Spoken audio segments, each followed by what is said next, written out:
É amigão Lopão, Grupo SP Brasil, oficina referência em São Paulo, onde você faz a melhor reparação. Vamos falar do quê?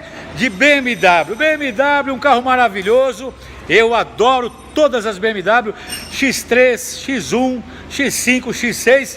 Vamos falar aqui dessa BMW aqui, ó.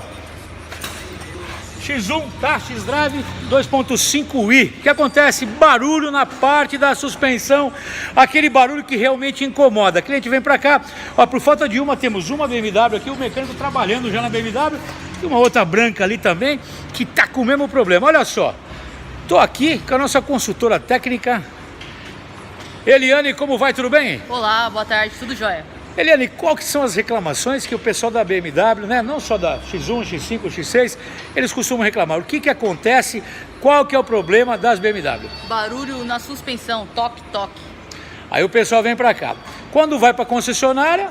Deixa o carro, né? Deixa o carro porque a caro. peça é muito cara, não sei porquê. Na concessionária tem uma tendência a superfaturar o serviço, claro.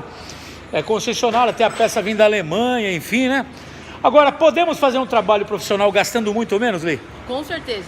Essa bandeja aqui é uma bandeja que foi produzida aqui, um embuchamento aqui na SP, né? Tá vendo? Embuchamento injetado. Olha essa outra aqui, outra parte. Olha só a qualidade desse trabalho aqui, ó. Isso Pivôzinho. significa... Olha só, pivô. Isso significa, meu amigo, você que tá vendo esse vídeo, o quê?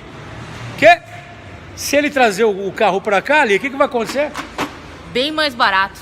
Vai gastar muito menos do que você imagina. Imagine só, leva numa concessionária, eu diria para você que o orçamento aqui, perto de uma concessionária, vai ficar a 40% de um orçamento de uma concessionária. Então, obrigado, Li. Valeu. Tamo junto. Você que tá vendo esse vídeo, quer fazer um trabalho conosco, quer mandar seu carro para cá, quer saber um pouco mais, anota o telefone, ó, 011 2364 7388 ou WhatsApp 011 970 98 1106. Traz seu carro para cá, traz a sua BMW, vamos resolver esses barulhos e você vai gastar bem menos, com certeza, do que potencialmente você poderia gastar. Eu, Lopão do Grupo SP, aguardo a sua visita. Vem para cá, nem perca tempo. Grande abraço, é nóis.